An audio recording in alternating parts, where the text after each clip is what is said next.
Se o meio-campo não funciona, Rodrigo vira um jogador comum. Se a defesa está vazando gols, a habilidade ofensiva dele se torna menos relevante. Comparando com o elenco atual, Rodrigo seria melhor que Bruno Henrique?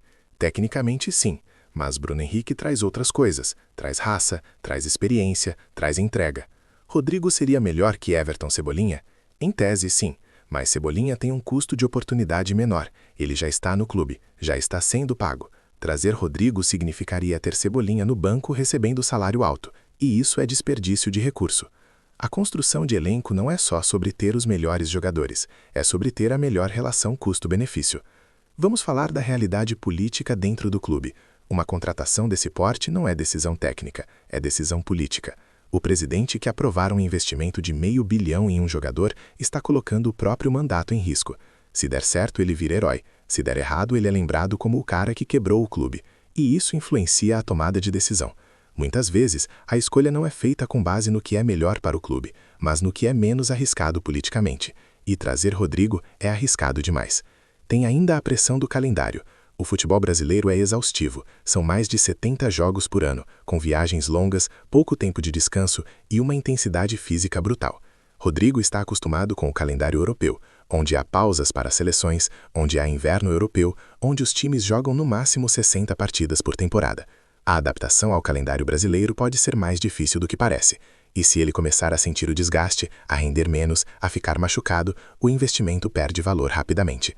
Do ponto de vista de construção de marca pessoal, Rodrigo ganha vindo para o Flamengo? Talvez.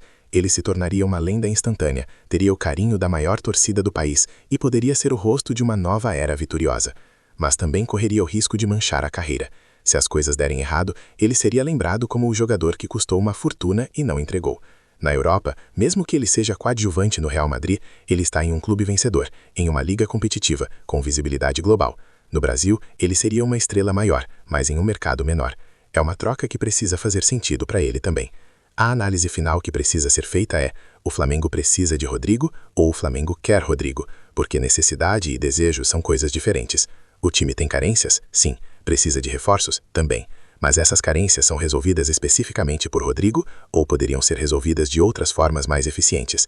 Um lateral esquerdo de qualidade, um zagueiro mais consistente, um volante de marcação e um centroavante reserva resolveriam mais problemas do que um único ponta? Provavelmente sim. Mas Rodrigo vende mais, empolga mais, gera mais manchete, e às vezes é isso que move as decisões. No final das contas, trazer Rodrigo para o Flamengo é uma aposta cara, arriscada, mas não impossível. Se tudo dar certo, se ele se adaptar, se render, se o time funcionar ao redor dele, pode ser a contratação da década. Mas se algo dar errado, e no futebol muita coisa pode dar errado, o clube ficará preso a um investimento que não se paga. E essa é a matemática brutal do futebol moderno. Não existe garantia, só existe risco e retorno. E quando o risco é de R$500 milhão, é melhor ter muita certeza do que está fazendo. O time funcionou porque havia equilíbrio, porque havia complementariedade, porque o investimento foi distribuído. Gastar tudo em um único jogador quebra essa lógica. Do lado do risco financeiro, é impossível ignorar o histórico recente do futebol brasileiro. Vários clubes já tentaram fazer contratações de grande impacto apostando em jogadores caros, e muitas dessas apostas falharam. O próprio Flamengo já passou por isso. Michael custou caro e não rendeu. Cebolinha custou caro e vive no departamento médico. Luiz Araújo custou caro e é irregular. Nem sempre o preço alto garante performance. E isso é especialmente verdade quando se trata de jogadores que vêm da Europa e precisam se readaptar ao Brasil. O contexto importa, a estrutura importa, o momento do jogador importa. Rodrigo no Real Madrid é um jogador funcional, eficiente, que cumpre bem o seu papel. Mas ele não é o protagonista. Ele divide holofotes com Vinícius, com Bellingham, com Mbappé agora. No Flamengo ele seria o cara. E essa mudança de status pode tanto impulsionar quanto pressionar demais. Alguns jogadores florescem quando viram protagonistas, outros murcham. Não tem como saber de antemão em qual categoria Rodrigo se encaixaria.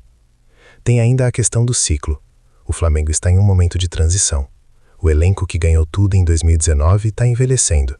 Gabigol não é mais aquele jogador explosivo de 5 anos atrás. Arrascaeta já tem 30 anos. Felipe Luís está começando como treinador. O clube precisa renovar, mas precisa renovar de forma inteligente. Trazer Rodrigo seria uma renovação? Sim, ele é jovem e traz sangue novo. mas também seria um risco gigantesco que poderia impedir outras renovações importantes. Porque o dinheiro que vai para Rodrigo não vai para outro lugar.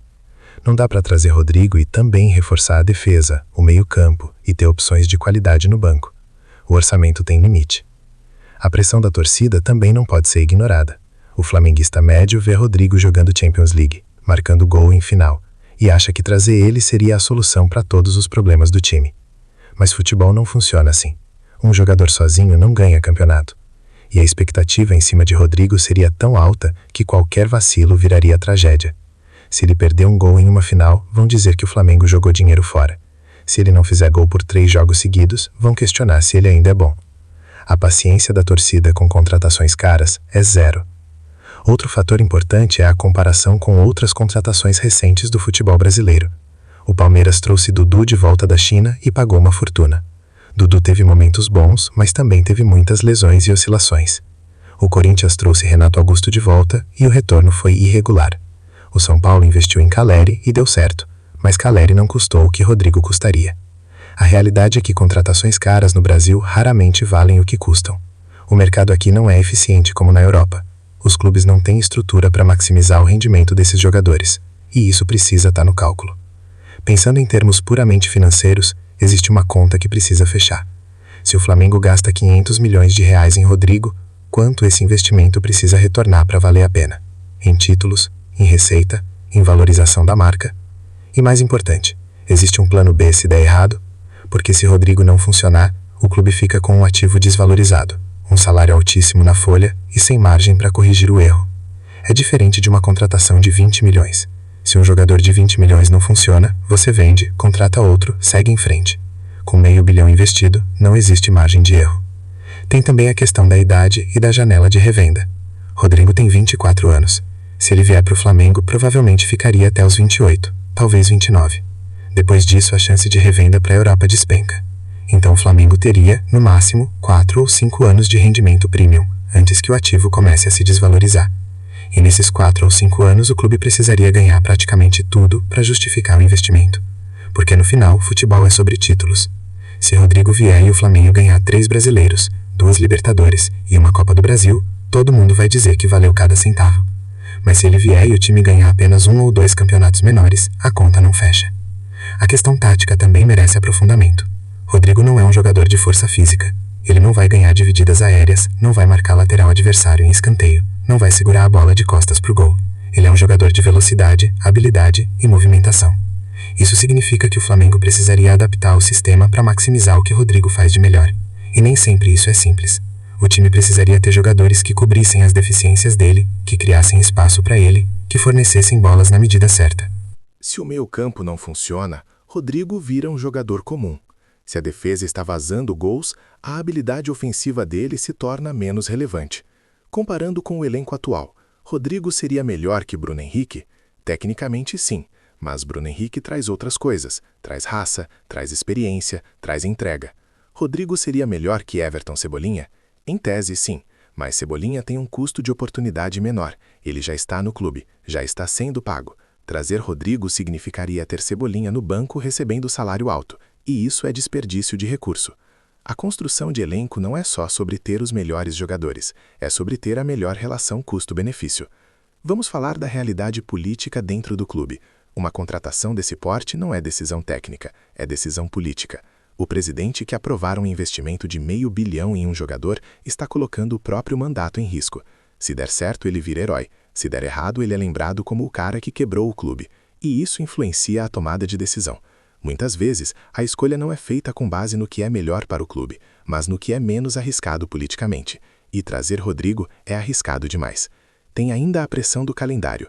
O futebol brasileiro é exaustivo, são mais de 70 jogos por ano, com viagens longas, pouco tempo de descanso e uma intensidade física brutal. Rodrigo está acostumado com o calendário europeu, onde há pausas para seleções, onde há inverno europeu, onde os times jogam no máximo 60 partidas por temporada. A adaptação ao calendário brasileiro pode ser mais difícil do que parece. E se ele começar a sentir o desgaste, a render menos, a ficar machucado, o investimento perde valor rapidamente. Do ponto de vista de construção de marca pessoal, Rodrigo ganha vindo para o Flamengo? Talvez. ele se tornaria uma lenda instantânea, teria o carinho da maior torcida do país e poderia ser o rosto de uma nova era vitoriosa. Mas também correria o risco de manchar a carreira. Se as coisas derem errado, ele seria lembrado como o jogador que custou uma fortuna e não entregou. Na Europa, mesmo que ele seja coadjuvante no Real Madrid, ele está em um clube vencedor, em uma liga competitiva, com visibilidade global. No Brasil, ele seria uma estrela maior, mas em um mercado menor. É uma troca que precisa fazer sentido para ele também. A análise final que precisa ser feita é: o Flamengo precisa de Rodrigo ou o Flamengo quer Rodrigo? Porque necessidade e desejo são coisas diferentes. O time tem carências? Sim. Precisa de reforços? Também. Mas essas carências são resolvidas especificamente por Rodrigo ou poderiam ser resolvidas de outras formas mais eficientes? Um lateral esquerdo de qualidade, um zagueiro mais consistente, um volante de marcação e um centroavante reserva resolveriam mais problemas do que um único ponta? Provavelmente sim. Mas Rodrigo vende mais, empolga mais, gera mais manchete, e às vezes é isso que move as decisões. No final das contas, trazer Rodrigo para o Flamengo é uma aposta cara, arriscada, mas não impossível.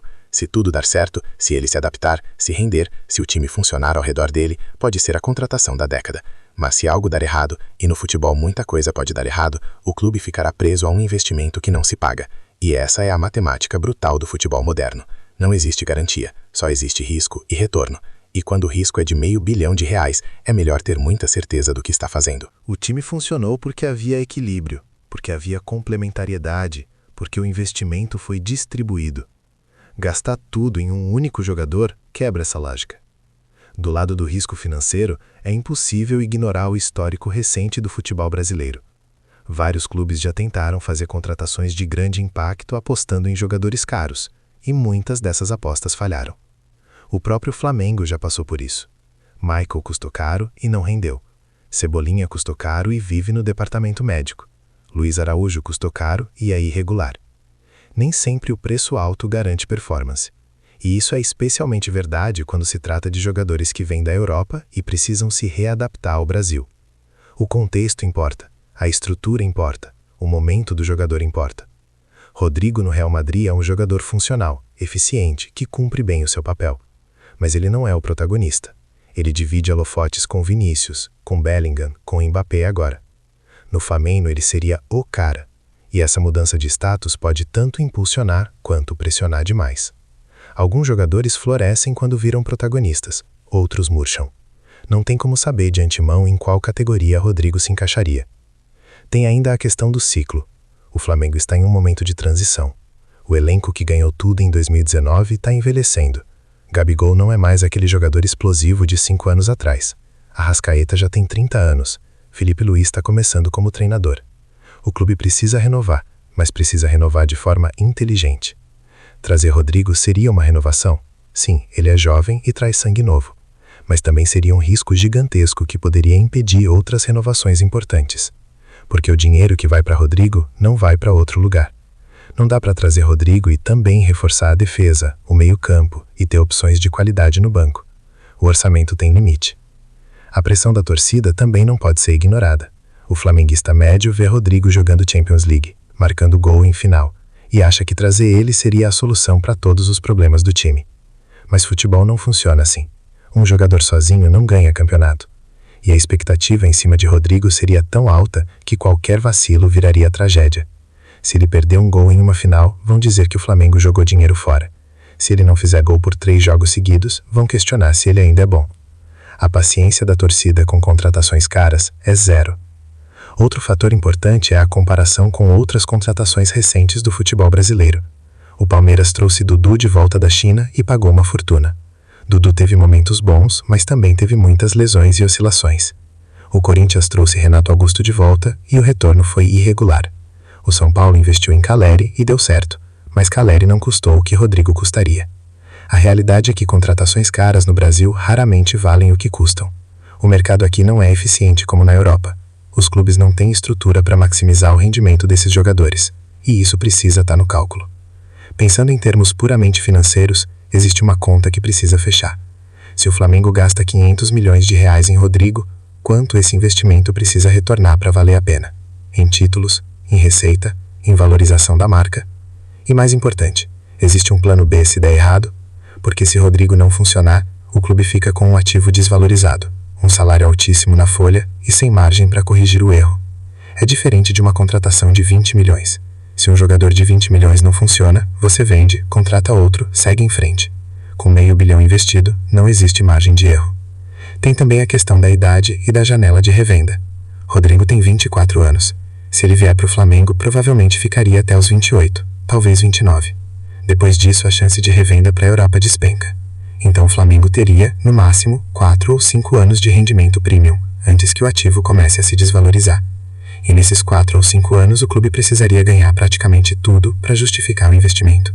Porque no final, futebol é sobre títulos. Se Rodrigo vier e o Flamengo ganhar 3 brasileiros, 2 Libertadores e uma Copa do Brasil, todo mundo vai dizer que valeu cada centavo.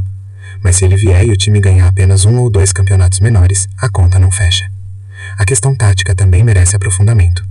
Rodrigo não é um jogador de força física. Ele não vai ganhar divididas aéreas, não vai marcar lateral adversário em escanteio, não vai segurar a bola de costas pro gol. Ele é um jogador de velocidade, habilidade e movimentação. Isso significa que o Flamengo precisaria adaptar o sistema para maximizar o que Rodrigo faz de melhor. E nem sempre isso é simples. O time precisaria ter jogadores que cobrissem as deficiências dele, que criassem espaço para ele, que fornecessem bolas na medida certa.